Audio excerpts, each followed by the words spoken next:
Hey guys, how are you doing and welcome back to my channel.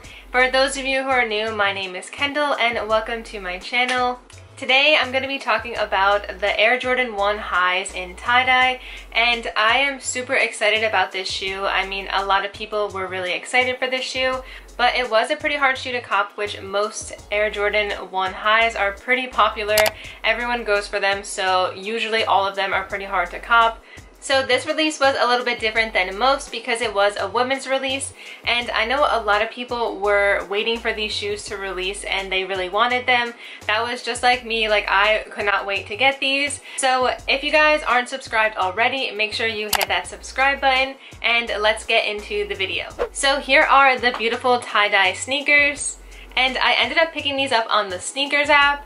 And I know, the Sneakers app, I could not believe I actually got them on the Sneakers app. For those of you who know, I literally never get anything on the Sneakers app. So when I actually won these on there, I was like, what is going on? So I was super excited to pick these up, and then I realized they're not even in my size.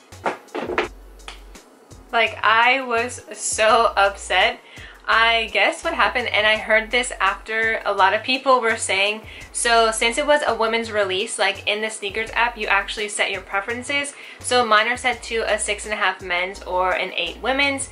But when I actually checked out, I guess like I never really realized that the sizing didn't switch over into women's. So instead, mine were set to 6.5 women's. So I ended up getting them in a 6.5 women's instead of the 8 women's like I needed.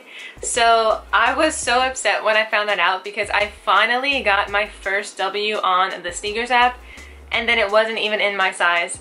So, I mean, I still am lucky that I got them, but they're not my size, so I can't do it on foot. So I am sorry that I can't do it on foot for you guys, and I did really want them, so I am pretty mad that happened, but I mean, you live and you learn, right? Because basically that just means next time I need to make sure that the sizing was right, and usually I'm so slow when I'm checking out, so I was trying to be super quick this time and just like have everything set, and that didn't really work to my advantage. But anyway, these shoes are super nice and they are such a great classic pair. Like, I absolutely love these so much, and that makes it worse that they're not in my size, but I can still enjoy and admire this shoe because I really like this one a lot. So I also did read that this is the first tie-dye Air Jordan high and like to ever be tie-dyed on the leather. So I thought that was really interesting, and that was really cool that this is kind of like the first to be tie-dyed. And you can definitely tell that it is something different because at first, like when you feel the shoe, it is very kind of like rigid and it just feels a little rough, but I think it's because they did this tie-dye on the leather, and obviously like leather is more rough, so it is probably hard to tie-dye, but it does give off like such a nice look. Like, I do really like this look a lot.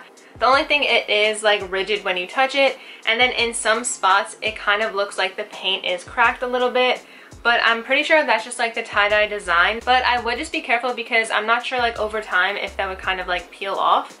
I don't think it would, but honestly, like, I'm not really 100% sure. Like, I'm sure it probably could, especially if like it was to be scratched or something.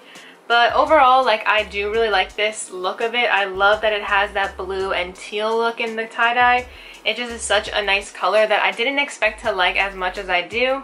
So on the upper of the shoe, it's black and white, and then it has the tie-dye overlays, and it is like a blue and teal, like almost green color. And then also the Nike sign is black on both sides. And then you do have a white midsole, and you can see the black outsole on the bottom here, and also on the bottom it's completely black. And this does come with black laces, and on the tongue of the shoe here it has the Nike Air in white with black writing. So overall, like, I really like this shoe. I love the look of it, and I do really like the white and black midsole, especially too like on the mid of the shoe here. I feel like it just gives it a nice and clean look, especially going with the tie-dye because tie-dye is kind of like more all over the place. So it kind of balances out with like the basics on the shoe, and I feel like that gives it definitely a nice look to it. And I am really bummed out because I really like this shoe a lot, and I'm so upset that I got it in the 6.5 women's instead of 8. but it is such a nice shoe, and I did check on StockX, and they're not really going for like so much. Like depending on the size, I saw it's kind of ranging between $230 to $360, and that's not terrible. I mean, it could be a little bit better, but they do retail for $170, so if you can get it around the $230, that's really not bad at all. But depending on sizes, like I said, they tend to be more expensive. But overall, I do really like this shoe, and if you're debating picking this up, I feel like it is a great shoe to have. It's definitely a classic shoe to have, especially with the tie-dye being like the first tie-dyed on leather for the Air Jordans, and I just feel like that's such a cool aspect of it. Like tie-dye is very popular now, but overall this tie-dye, it's not like so much going on in your face. I feel like it definitely is nice, like the blue and green, especially because blue matches a lot with the jeans, and that you have white and black here, it kind of just like mixes so well together and matches a lot of things. Obviously, like when you're wearing tie-dye, you can't wear everything with it, but I feel like this will definitely match more things than other tie-dye would. So being that I don't fit into these shoes, I'm gonna probably just do like a little bit of a close-up on the shoe instead of doing it on foot. And again, I apologize, I can't do the on foot for you guys, but I'm really curious to see what you guys are thinking of these shoes. So let me know in the comments below what you're thinking of them, and I'll show you a closer look at this shoe.